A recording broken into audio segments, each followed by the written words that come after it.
बिस्मिल्लाहिर्रहमानिर्रहीम। अस्सलाम वालेकुम। आप देख रहे हैं अलिफ न्यूज़ और मैं हूं आपके साथ माजिद अली। शामिल करते हैं आज की हेडलाइंस। खुफिया दस्तावेजात अफशा होने पर अमेरिका को शदीद रद्द-ए-अमल का सामना। फिलिपाइन और अमेरिका की सबसे बड़ी मुश्तरका फौजी मशकों का आगाज। तुर्किया ने दुनिया का पहला ड्रोन्स बरदार बहरी जहाज तैयार कर लिया। आर्मीनिया और अजरबैजान में एक बार फिर झड़पें, बड़े जानी नुकसान का खदशा। मशकें खत्म होने के बावजूद चीनी बहरी जहाज और तैयारों की मौजूदगी पर ताइवान की शदीद तनकीद। लीक होने वाली हसास अमरीकी दस्तावेजात में चीन से रूस को मोहलिक हथियार फराहम करने के इरादे का जिक्र। मस्जिद अक्सा में यहूदियों के दाखिले पर ईद तक पाबंदी आयद। Army chief general Asim Munir का हैवी इंडस्ट्रीज टेक्सला का दौरा। पाकिस्तान और दुनिया भर की खबरों से बाखबर रहने के लिए अलिफ न्यूज़ को सब्सक्राइब कर लें। हेडलाइंस आपने जानी, अब बढ़ते हैं खबरों की तफसीलात की तरफ। खुफिया दस्तावेजात अफशा होने पर अमेरिका को शदीद रद्द-ए-अमल का सामना। पेंटागन की खुफिया दस्तावेजात होने से अमेरिका को इत्तेहादियों के शदीद रद्द-ए-अमल का सामना है। जनूबी कोरिया की अपोजिशन ने जासूसी पर अमेरिका से माफ़ी मांगने का मुतालबा कर दिया। दस्तावेजात के मुताबिक अमेरिका ने जनूबी कोरिया से यूक्रेन को असला देने का मुतालबा किया था। दूसरी जानिब अमेरिका और जनूबी कोरिया के वज़रा दिफा ने बाद दस्तावेजात मन घड़त करार दे दी। उधर मिस्र ने भी रूस को हथियार देने के मुबैना मंसूबे से मुतल्लिक दस्तावेजात को मुस्तरद कर दिया। खबर के अगले हिस्से में बात करते हैं।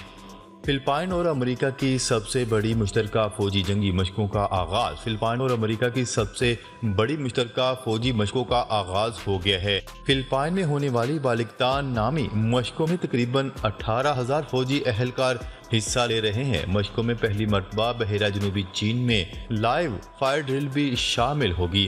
गुज़िश्ता रोज चीन के आबनाए ताइवान में 3 रोज़ा मशकों का इफ्तिताम हुआ। अमेरिकी कमांडर ने मनीला में इफ्तिताही तकरीब में कहा कि मशकों के जरिए दोनों मुल्कों की अफवाज बाहमी ताउन को तेज करेंगे और अपनी महारत में इजाफा करेंगे। अमेरिकी फौजी मशकों में पैट्रियट मिसाइलों का भी इस्तेमाल करेंगे। फिलिपाइनी फौजी हुकाम के मुताबिक मशकें फौजी कार्रवाइयों में हिकमत अमली, तकनीक और तरीकाकार को बेहतर बनाएंगी। तुर्किया ने दुनिया का पहला जदीद ड्रोन्स बरदार बहरी जहाज तैयार कर लिया। तुर्किया ने बहरी सलाहियतों में इजाफा करते हुए दुनिया का पहला ड्रोन से लैस बहरी जहाज को बेड़े में शामिल कर लिया। तुर्क बहरिया की तकवीयत मजीद बढ़ गई। जदीद टेक्नोलॉजी से लैस ड्रोन कैरियर ऑपरेशनल हो गया। TCG अनादोलो बहरी जहाज, हेलीकॉप्टर, गाड़ियां, जंगी जहाज ले जाने की सलाहियत रखता है। इस्तांबुल में कायम शिपयार्ड में TCG अनादोलो को मकामी सतह पर तैयार किया गया। जहाज की तकमील का काम 6 माह की मुद्दत में हुआ। तुर्क सदर रजब तैयब एर्दोगान ने ड्रोन कैरियर का मुआयना किया। इस मौका पर उन्होंने कहा कि TCG अनादोलो दुनिया का पहला जंगी जहाज है जिस पर ड्रोन उतर सकते हैं। खबर के अगले हिस्से में बात करते हैं। आर्मीनिया और अजरबैजान में फायरिंग से कई फौजी हलाक। आर्मीनिया और अजरबैजान ने एक दूसरे पर इल्ज़ाम आयद किया है कि उन्होंने मुतनाज़ा इलाके नोकारबाग के इर्द गिर्द फायरिंग का तबादला शुरू किया, जिसके नतीजे में दोनों जानिब से हलाकतें हुई। दोनों ममालिक की वजारत दिफा ने मंगल की सुपहर को बयानात जारी करते हुए कहा कि उनके अपने फौजियों की एक गैर मुतय्यना तादाद मुतनाज़ा लाची कॉरिडोर के करीब होने वाली झड़प में मारी गई है।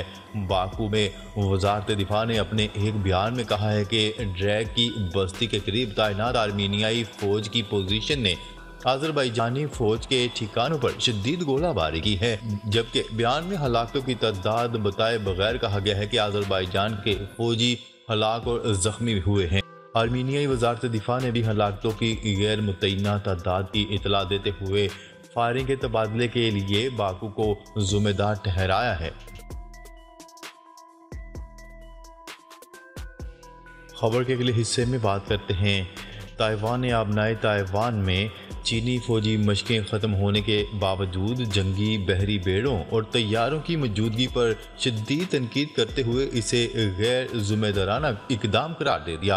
ताइवानी महकमा दिफा ने कहा है कि मशकों के इख्तिताम के ऐलान के बावजूद 9 चीनी बहरी जहाज J-60 और Su-30 समेत 26 लड़ाका तैयारे अब भी ताइवान के करीब देखे गए हैं।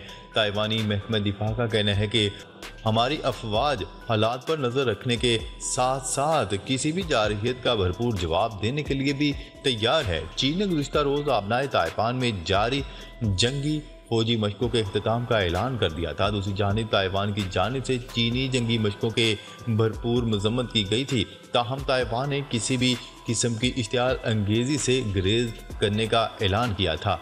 जंगी मशकों के खात्मे के ऐलान के बाद अपने फेसबुक पेज पर जारी बयान में ताइवानी सदर का कहना था कि बतौर सदर मैं दुनिया भर में अपने मुल्क की नुमाइंदगी करती हूँ और अपने बैरूनी दौरों के दौरान अमेरिका में स्टॉप करना कोई नई बात नहीं, लेकिन इस बात को जवाब बनाकर चीन ने ताइवानी सरहदों के करीब जंगी फौजी मशकें शुरू कर दी, जिससे ताइवान समेत खित्ते में अदम इस्तेहकाम की सूरत हाल पैदा हुई।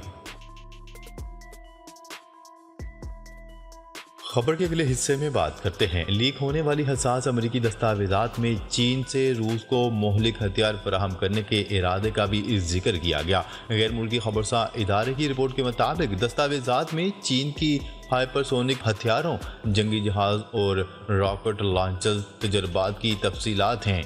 कहा गया है कि नेटो हथियारों के साथ यूक्रेन का रूस पर हमला चीन को जंग में ला सकता है, जबकि दस्तावेजात में यूक्रेन जंग में मगरबी फोर्सेस की महदूद तादाद शामिल होने का भी जिक्र किया है।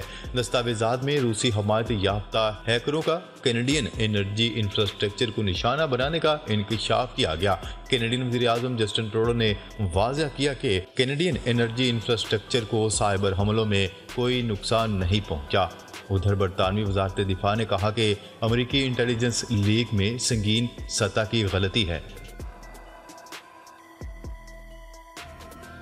खबर के अगले हिस्से में बात करते हैं। मकबूजा बैतुल मुक़द्दस यहूदियों पर मस्जिद अक्सा में दाखिले पर रमज़ान के आखिरी रोज़े तक पाबंदी आयद कर दी गई। बैनुल-अक़वामी मीडिया की रिपोर्ट्स के मुताबिक इसराइली वज़ीर आज़म नेतन्याहू के दफ्तर से जारी करदा बयान में यहूदियों पर मस्जिद अक्सा के अहाते में दाखिले पर पाबंदी आयद कर दी गई। बयान में कहा गया है कि यरूशलेम में मस्जिद अक्सा के अहाते में रमज़ान के मुक़द्दस महीने के इख्तिताम तक यहूदी ज़ायरीन और सियाहों के आने पर पाबंदी रहेगी। वाज़ेह रहे कि गुज़िश्ता सालों में इसराइल रमज़ान के आखिरी 10 दिनों में अहाते में यहूदियों के आने पर पाबंदी लगाता आया है। गुज़िश्ता हफ्ते मस्जिद अक्सा पर इसराइली फोर्सेस के हमले के नतीजे में गज़ा, लबनान और शाम से इसराइल पर रॉकेट हमले किए गए थे, जिसके जवाब में इसराइल ने भी फ़ज़ाई हमले किए। खबर के अगले हिस्से में बात करते हैं। Army chief general Asim Munir ने हैवी इंडस्ट्रीज टेक्सला का दौरा किया। ISPR के मुताबिक आर्मी चीफ को तकनीकी सलाहियतों और जारी मंसूबों पर ब्रीफिंग दी गई। आर्मी चीफ ने HIT की मुख्तलिफ फैक्ट्रियों का दौरा किया। आर्मी चीफ ने दफाई मसनूआत की तैयारी, टैंकों की अपग्रेडेशन का मुआयना किया। इस मौका पर आर्मी चीफ ने कहा कि HIT आलमी मैशत और सर्च डेवलपमेंट का मरकज़ है। आर्मी चीफ ने HIT को जदीद अदारा बनाने के लिए अफसरान की सलाहियतों पर इत्मीनान का इजहार किया। आर्मी चीफ की आमद पर चेयरमैन HIT ने इनका इस्तकबाल किया। नाजरीन, अब तक के लिए इतना ही। मज़ीद खबरें लेकर बहुत जल्द आपकी खिदमत में हाजिर होंगे। तब तक के लिए अपना ख्याल रखिएगा। अल्लाह निगहबान।